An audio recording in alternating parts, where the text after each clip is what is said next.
Do you love leading but hate all the stress it can bring? Being in a leadership role shouldn't ruin your life. You just need a guide to show you how to prevent those leadership fires before they start. And I am so excited to tell you that I've created the survival guide course you need to learn how to not only survive leadership, but thrive in leadership. And I even give you a workbook full of templates that you can plug and play at work tomorrow. So stop letting leadership stress get the best of you and enroll in my Leadership on the Rocks Survival Guide course today by clicking on the link in the show notes or by going to my website, leadershipontherocks.com, and clicking the Enroll Now button. Again, that's leadershipontherocks.com and click the Enroll button. I'll see you in the course.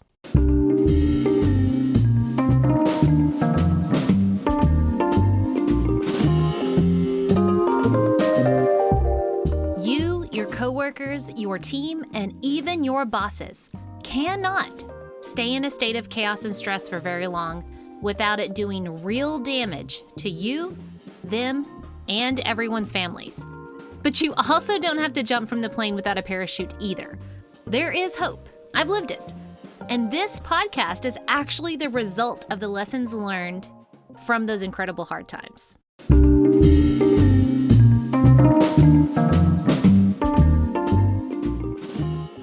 This is the Leadership on the Rocks podcast, where we equip and empower leaders like you to thrive in and create harmony between your professional and personal lives.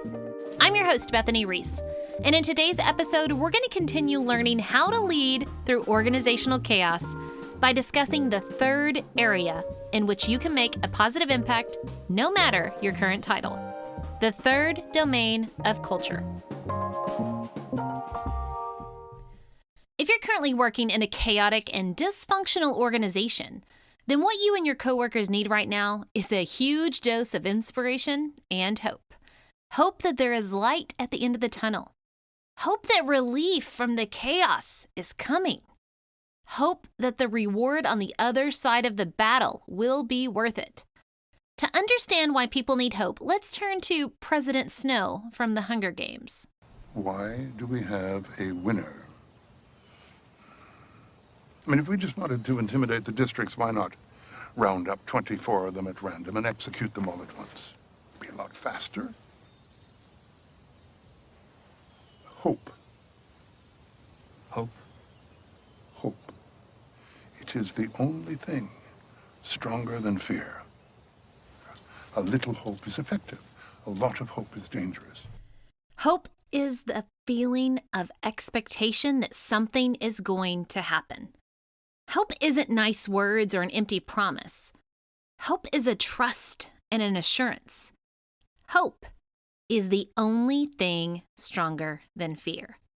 And fear is what people have if their organizational plane is going through chaotic turbulence or is in a nosedive. To lead through organizational chaos, you need to fight fear by providing hope. Fear and a lack of hope is what is causing people to jump from the plane. A lack of hope is the strong voice that is calling out to you and your coworkers saying, "Jump!" And the thought of jumping from our organizational airplane, whether we have a parachute or not, is where many employees and even leaders find themselves during chaotic and turbulent times. And I know this desire to jump from chaos and turbulence all too well. I know what it's like to want relief from the stress and the chaos so bad that you're willing to jump without a parachute, even without another job to go to, even if it puts your family in debt. Now, usually in times of stress, I would consider myself a bouncy ball, not only in shape, but also in the ability to shake things off and move forward. However, after a few months of continued stress, my mind and my body completely crashed and burned. My body started to react. My eyes were twitching. I had major neck pain. I had terrible stomach issues, shakiness, insomnia, you name it, and I probably had it. My mind couldn't think clearly. I had a major lack of focus. I even lost my words, my vocabulary, y'all. I'd be in mid-conversation and couldn't think of a simple word.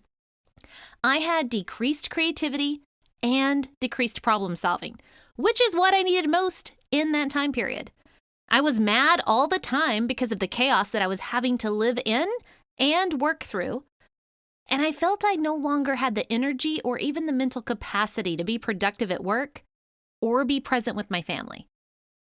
Because of the constant chaos and stress, y'all, I began isolating myself from my loved ones because I didn't want to have to talk or deal with any more people or problems. The essence of who I was in spirit and personality felt like it was beginning to die off along with my physical health. My mind, my body, my marriage, and my relationship with my kids all suffered, all because of the stress that the chaos at work created. Can I get an amen from somebody out in the audience? Is there anybody out there who is feeling all those things that I felt because of the chaos and stress in your organization right now? Okay, hear me out. You, your coworkers, your team, and even your bosses cannot stay in this state of chaos and stress for very long without it doing real damage to you, them, and everybody's families. But you also don't have to jump from the plane without a parachute either. There is hope. I've lived it. And this podcast is the result of the lessons I've learned from those incredible hard times. It is important to know that I didn't stay in that state of mental and physical burnout, and you don't have to either. There is a way out of the stress that a chaotic organization can cause. Now, in episode 28, we learned about the first 2 areas that you need to lead through in order to make a positive impact on yourself and others. In episode 28, we started analyzing how you can help your organization go from chaos in a nosedive to positive results that are soaring high in the right direction, no matter your current title within the organization. Because here's the truth of the matter. Whether it's the current state of our economy, the aftermath of the pandemic, or just bad leadership, a lot of us are experiencing what feels like absolute chaos in our places of work. And we're reaching a point where we just can't take it anymore. But when you dread going to work each day because of the chaos and the stress that it adds to your life, or if you live in fear that you're going to be laid off, it becomes hard to even get out of bed in the mornings. Your motivation is sucked out of you. This level of stress can literally change everything about you, from your physical and mental health to your relationships outside of work, and even your personality. So the first area that we learned about to lead in was the domain of self. You have to put the oxygen mask on yourself so you can get oxygen flowing again to your heart and mind. Without oxygen, you'll start suffocating and you'll be no good in leading your organization, making rational decisions, and plus, you'll just negatively impact your family as well. And you don't want that.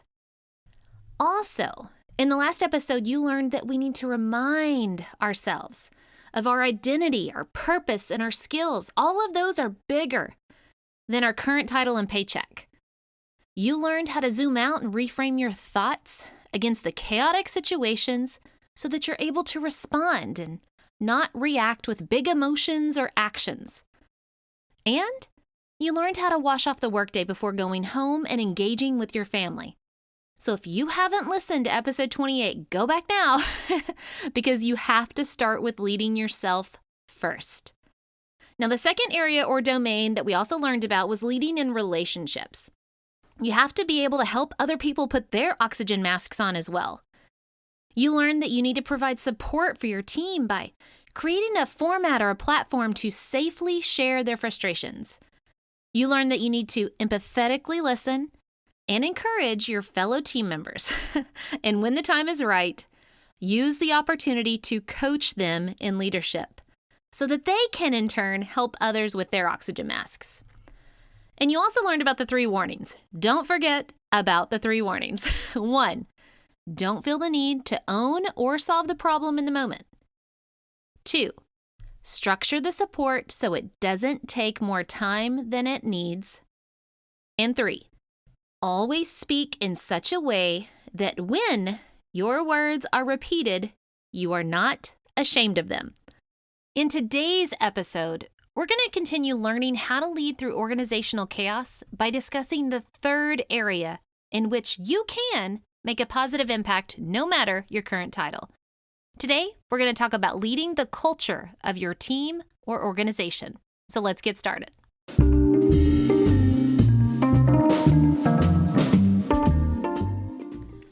At this point, the work environment is still full of chaos, but you have a leadership mindset about it now, where you can reassure yourself of your identity and purpose, reframe your thoughts to keep them from spiraling so you can respond, and you can also just personally wash off the workday before engaging with your family. You have been able to lead in the domain of self. Congratulations. And that is actually going to spill over into your relationships. Unfortunately, your personal epiphanies and boundaries of the mind don't actually fix the organizational chaos at large.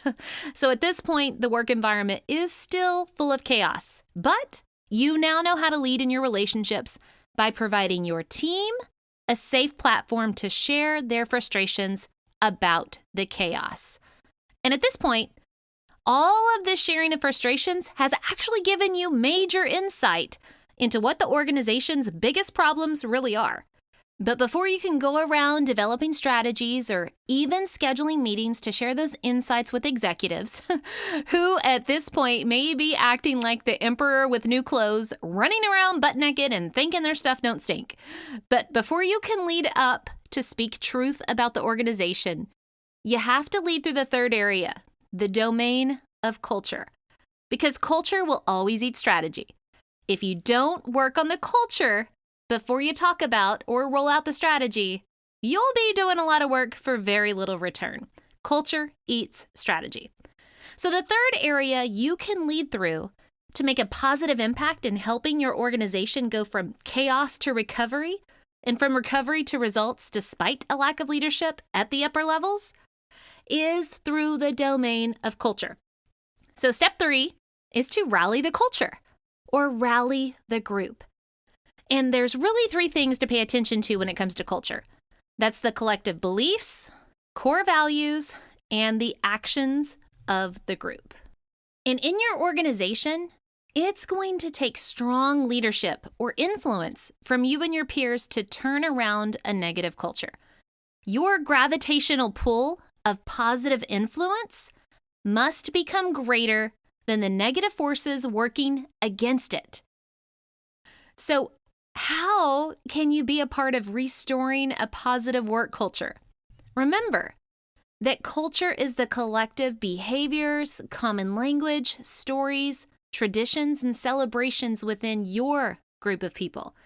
And a chaotic work culture is chaotic because there's no leadership in clearly defining the beliefs, the values, and the actions of the group.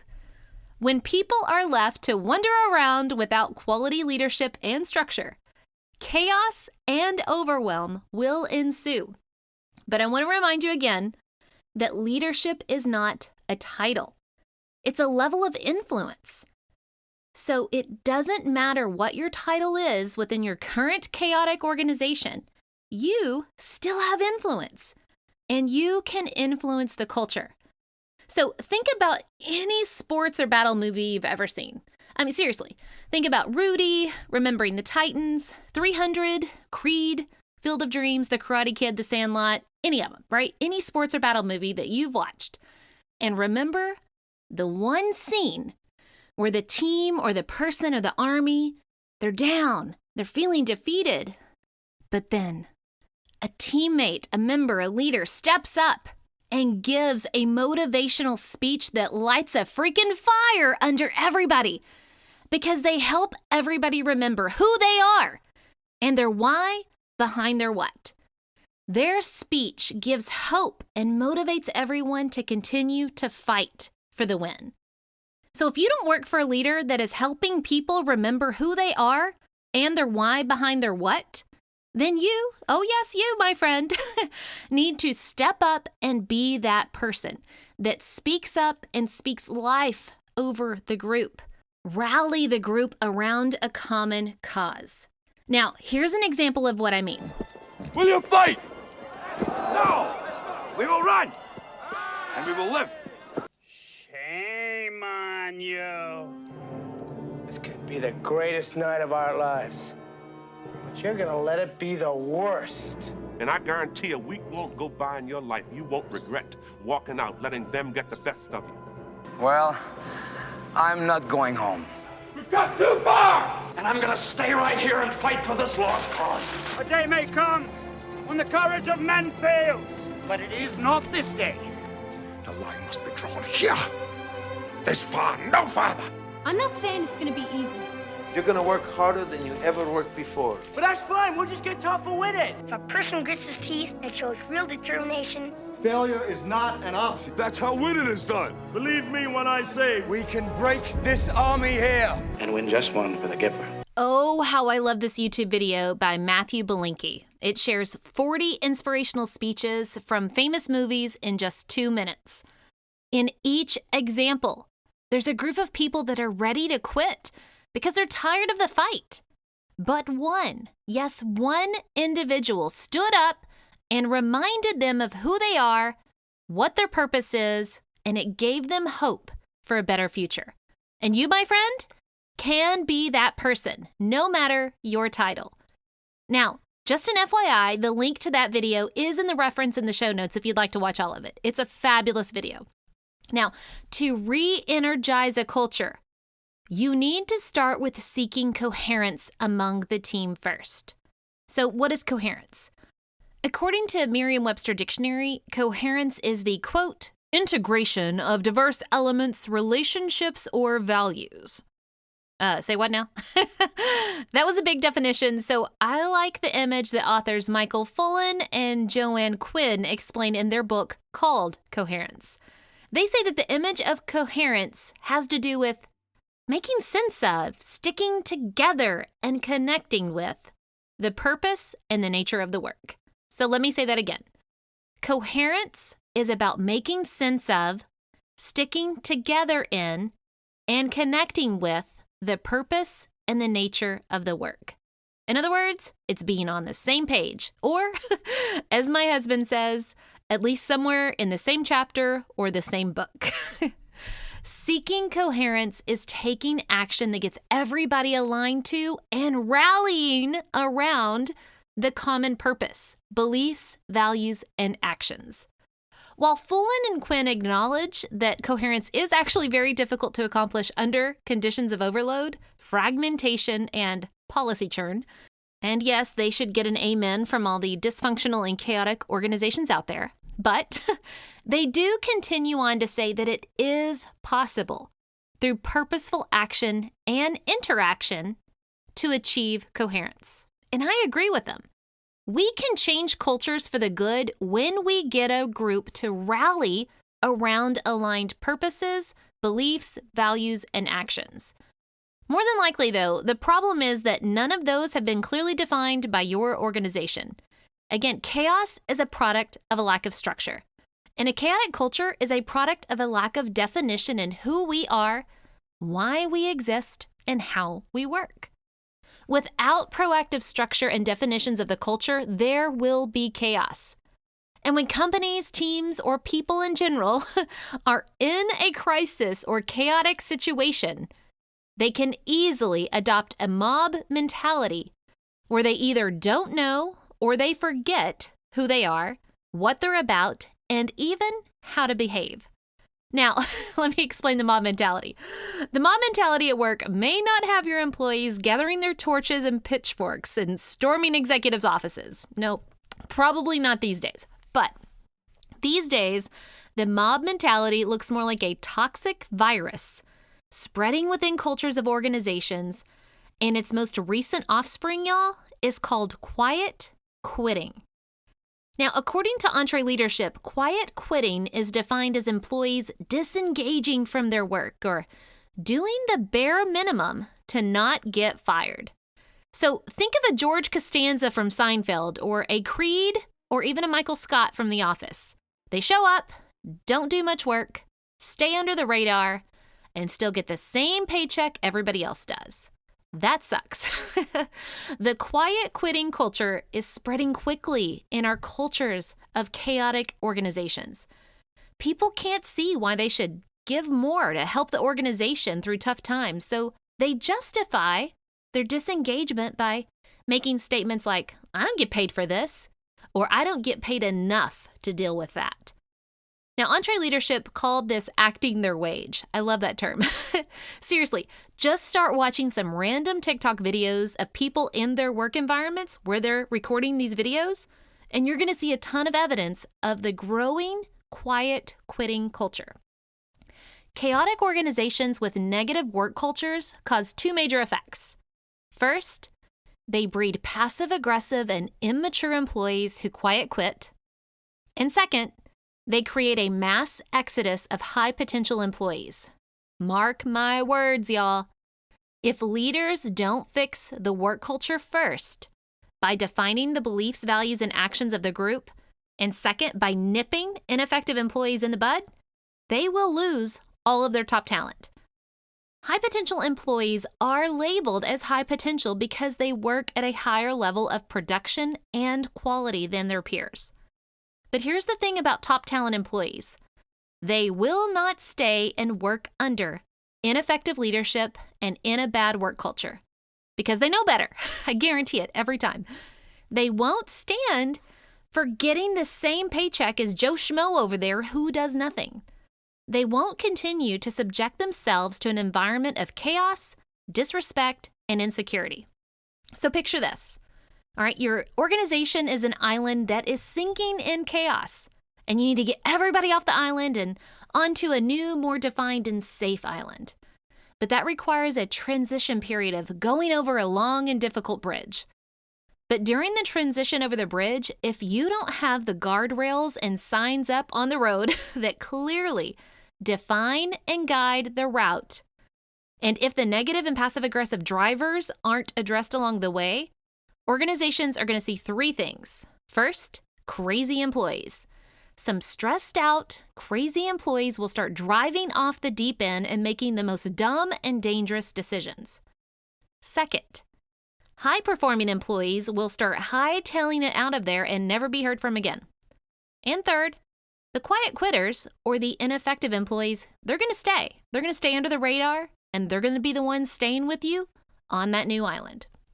So by the time your organization completes that transition of going over that long bridge of transition, most likely what you'll have left are the ineffective employees to rebuild upon.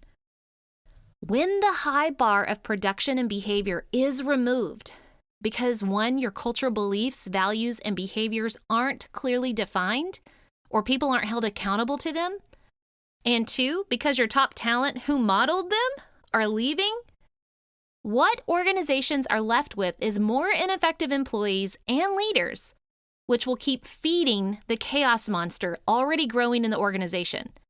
In other words, you are taking the disease from the sinking island with you to the new island, and you'll be repeating the same problems over and over and over again. So on a side note here, I believe the world is watching this happen before our very eyes with the mass exodus of teachers from our educational institutions. The culture of quiet quitting is growing rapidly among teachers, and top quality and master teachers are leaving in droves because they refuse to continue to work in cultures of chaos, negativity, disrespect, and politics. Now, there's a whole movement called #transitioningteachers. This mass exodus of teachers is causing a teacher shortage. And now, institutions are having to lower their standards of certifications to get warm bodies in the classrooms to teach your children. This is the type of slippery slope or downward spiral that I'm talking about, y'all, if leaders don't step into the chaos of the culture and work to stop it. You have to stop the downward spiral of culture, and it takes very strong influence and leadership. So in this example of the public school system, what I mean is it's going to take very strong leadership at the campus level to change the school culture in order to keep their top talent. And again, leadership is influence. I'm not necessarily talking about the principal. Teachers have influence. So if you've been putting the oxygen mask on yourself and others through individual relationships, how the heck do you get a culture or a group to calm down long enough to take a breath, come together for a common purpose, and collectively take one step forward. Now, for a moment here, I want to tap back into what we've been learning about psychology and leadership on this podcast. We've learned that our thoughts lead to our emotions, which lead to our actions. But I want to expand that simple concept with a quote from Gandhi. Gandhi was a leader in India's nonviolent independence movement in the early 1900s, and he has a ton of quotes that are just so good.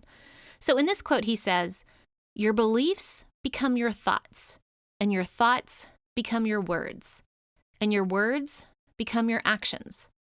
Your actions become your habits become your values become your destiny." If you want to help change the culture of the organization, you have to start with a big picture belief system of culture. But I also want to be very clear here. I'm not referring to faith-based belief systems, but a work culture belief system of who we are, why we exist, and how we work. The culture needs a clear definition or picture, if you will, of who the company is as an organization, what the purpose is, and what the expectations are for working. Now, many of you out there are saying, whoa, Bethany, I'm just an individual contributor or a department lead or a lower level leader. I can't determine what our company culture is. Okay, sure. You're not going to define and write beliefs and core values that are going to be posted on your company's website, but you can start the conversations for your team or your department. I want you to think for a second of any painting that you've ever seen, hung on a wall or maybe in a museum. All right, think of the painting. The artists had an idea of what they wanted to create. They had an idea of the big picture concept, but you know how they created it. One brushstroke at a time. One interaction at a time between the brush and the canvas is what created that masterpiece. So never underestimate the power that one individual can have on an entire culture. One tiny pebble can keep a boulder from rolling down the hill if it's leveraged just right. And in a chaotic culture, you need positive leverage. You need hope. So yes, you, one person, even a follower, can start a movement in a culture. Now, in the show notes, there is another great YouTube video about the phenomenon of the first follower in leadership. It's not the first leader that actually creates the movement, but the first follower that creates a movement. So find a friend and one of you be the leader and the other be the first follower and make change happen. But be warned, the one person and the first follower phenomenon can work in a negative way too. And it may not be the people themselves, but the positive or negative vibes that they represent that either keeps the boulder from rolling down the hill or being the last straw that pushes it down. In John Gordon's book, The Energy Bus, he talks about feeding the positive dog and removing the energy vampires, or those that drain your energy. If you haven't read The Energy Bus, I highly recommend it, y'all. It is a very short and quick read, and it's written in a fable format, so it's really easy to digest the leadership nuggets of wisdom. Now, a short summary of the story of the positive dog found in the Energy Bus book is really that we all have two dogs fighting inside of us. We have a positive dog and a negative dog. So, which dog is going to win? Well, the answer is the one that wins is the one that you feed the most. So feed the positive dog. And don't waste time and stress on energy vampires that want to suck all the energy and positivity out of the culture. Yes, be kind, but don't give them a platform to speak from. And bosses out there, listen to me. It is your job to get those energy vampires motivated and growing so that they transform, or you need to kick them to the curb, get them off your bus if they don't. That's on you. Now, going back to all individuals who have no, specific authority, your goal is to focus on beliefs, values, and actions to help you and your team define, coach, and defend those beliefs, values, and actions of the team. Again, that's define, coach, and defend the culture that you want. Define what the beliefs and values are. Coach on the actions that actually live out those beliefs and values. And then defend the line by holding people accountable to those cultural norms. A great strategy for positively impacting culture is to start with table talks before moving to megaphones. So this concept means that you just need to start having the right conversations about the right things that move your culture and work in the right direction. And you need to start these conversations with those already sitting at your table, those that you already interact with on a regular basis. As the light from that table talk grows brighter with positivity, your team will then have more opportunities to step up to the megaphone to share your positive culture and ways of working with others.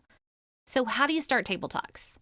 Well, just ask your team to collaborate on defining cultural norms for the way the team is going to work together by defining what is in your team's circle of influence and work. Define your team's cultural norms. And then as a smaller team, you can at least have clarity and hold each other accountable to those beliefs and values and actions. You and your team can develop mantras to rally around, to motivate you, and to hold you accountable. Remember, I love mantras. Mantras are those easy to remember statements or phrases, but they stand for a larger concept that's going to anchor everybody's thinking, interactions, and their way of working within the culture. I cannot emphasize enough the importance of mantras to help remind people of who they are, what value they add, and how they work and interact. So some examples I've used, and most of these I've heard from other people or companies, are people like us do things like this. That mantra comes from Seth Godin. It's my pleasure. Yeah, that one comes from Chick-fil-A. From me to we. Yeah, that's pretty much every sports team ever says that one. We do the right thing until we feel the right thing. Not sure where I heard that, but I've been saying it my whole life. What about this one? Excellence in blocking and tackling. I heard that one actually from my husband's boss, who is like, fundamentals only. That's what we care about. Fundamentals only. Excellence in blocking and tackling. It was awesome. Now, everyone leaves our presence with their dignity intact. That one came from my previous boss. I love it. Everybody leaves our presence with their dignity intact. All right, here's another one. You can develop a specific team one-liner. We are blank and we do blank. Just anchors your work, anchors your mindset on what your main goal is.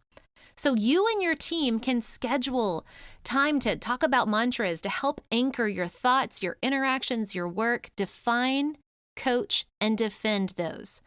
Now, on a side note, you can also just schedule your own celebrations, schedule your own happy hours, or schedule collaborative sessions where you're able to share the workload. You and your team can share knowledge and tidbits of wisdom to make your work more efficient and effective. You don't need a good boss for that. And you can just cheer each other on by reminding each other to reframe their day and to develop those rally cries during hardships. You can ask, what can we control? Hey guys, how can we be a part of the solution? Or if Bethany's starting to freak out in a meeting, Bethany, remember, rocks over sand. Don't let the sand problem chafe you. You can remind each other of the team's pact that we will continue to be the change we want to see. And as people start repeating themselves, you're going to start laughing and being a little sarcastic with them, but the statements are still true and they're still going to anchor everybody's thoughts. Here's another one. When our work feels overwhelming, we'll remind each other of this phrase. At the end of the day, we will blank, blank, and blank. I loved that one. With the blanks referring to your big three essential rocks of what you do, I use this phrase so much in education during the pandemic. I said it so many times. At the end of the day, our kids will be safe, they will be loved, and they will learn something. It anchors everybody's stresses. Now, I do have another one. I'm not sure it's appropriate. I actually heard it from Dave Ramsey, but it's taking the pile of crap and spreading it around to grow something beautiful. Because sometimes your organization is just piling on the crap. And so that's another phrase you can say. We're going to take this pile of crap, spread it around, and grow something beautiful. The goal is to develop and anchor the culture around those positive mantras. Turn the conversation. So your team will probably be asked to share all these positive vibes that you're experiencing. So when you get the opportunity to have even bigger table talks or even have a megaphone moment where you communicate and collaborate with other teams, to grow your positive influence, that's how you're going to impact the culture at large. But start with the culture of your team. And you can do all of these positive cultural things without the leadership of a boss. Now, for those specifically in a leadership role or position where you have some authority, I want to talk to you for just a second, because when it comes to rallying the culture to move forward in battle against chaos, beyond creating mantras to reestablish the group's core values and beliefs and their way of working, it's imperative that you as a leader take and model 2 more positive actions towards progress if you're leading in a dysfunctional organization. So if you are in a role where you have some authority, first, communicate.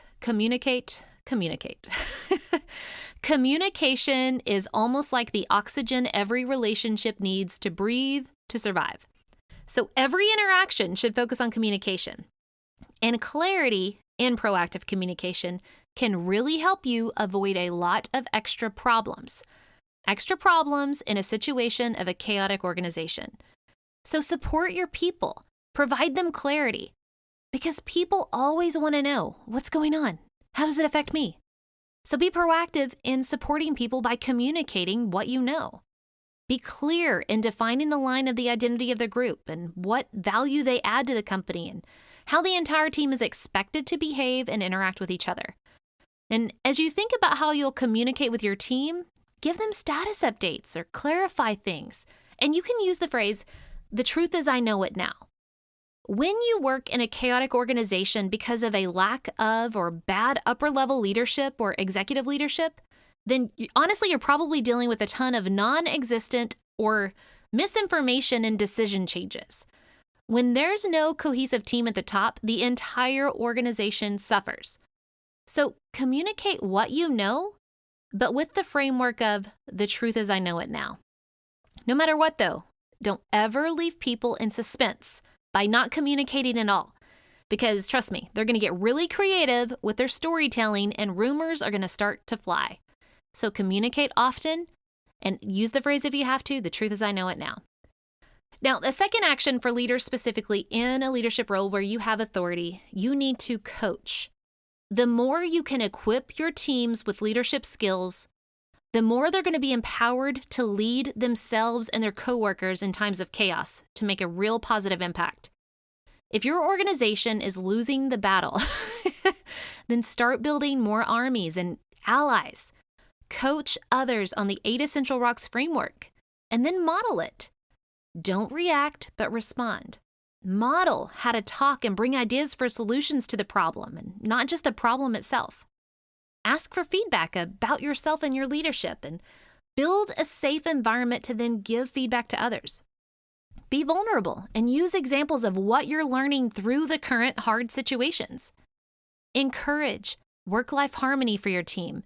And for the love of Pete, stop pinging each other with emails and texts outside the workday. And most importantly, in the coaching action, find and coach the quiet quitters in your team and your culture. If you don't quickly have them become motivated and you deem them as energy vampires, you need to remove them from your organizational plane, or by golly, they are going to help bring the whole thing down. Get rid of energy vampires and quiet quitters.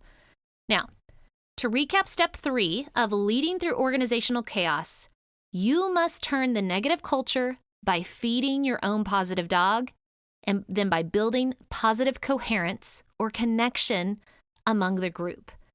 Meaning you need to rally the group around a clear purpose and definition of who we are, why we exist, and how we work. And this can be done by one individual striking up the right conversations about the right things that move your culture and work in the right direction. And you need to start these conversations with those already sitting at your table. People need hope to overcome the fear they feel. So give them hope of a better future by clearly defining, coaching, and defending the beliefs, values, and actions of the group within your circle of influence. Develop mantras that keep the team focused, encouraged, and accountable. Through your table talk discussions, you will begin to build cultural momentum, gravitational force, and positive light to draw people away from fear and jumping out of the plane and back to the hope of building something amazing. People in official leadership positions need to focus on 2 additional actions: communication and coaching. That includes communicating the truth as I know it now, and then coaching others on leadership, with the bonus action of removing the quiet quitters and the energy vampires. To recap leading through organizational chaos, step 1 is to put the oxygen mask on yourself in the domain of self. Step 2 is to put the oxygen mask on others in the domain of relationships. Step 3 is to rally the group around a common cause in the domain of culture. To rally the group, you can be the positive voice at the table, inspiring hope over fear. You can lead the conversations in defining and reminding your coworkers of who they are, what their purpose is, and how you will work together to overcome the chaos. You can be the leader of influence to help define, coach, and defend the group's beliefs, values, and actions around the common cause. You can be the hero on a mission that helps save the day by speaking up with those inspiring mantras to help everybody just keep going. If you're in a leadership position with authority, then in addition to rallying the culture of the troops, you need to focus on communicating clearly and often, as well as coaching others in leadership to equip and empower them to become part of the solution. You will also need to find and coach, and if need be, remove the quiet quitters and energy vampires from the culture. One individual can change a culture, and that one individual is you. So speak up at the table and inspire hope. Until next time, continue putting in the work of building your life and leadership on the rocks, the essential rocks. God bless.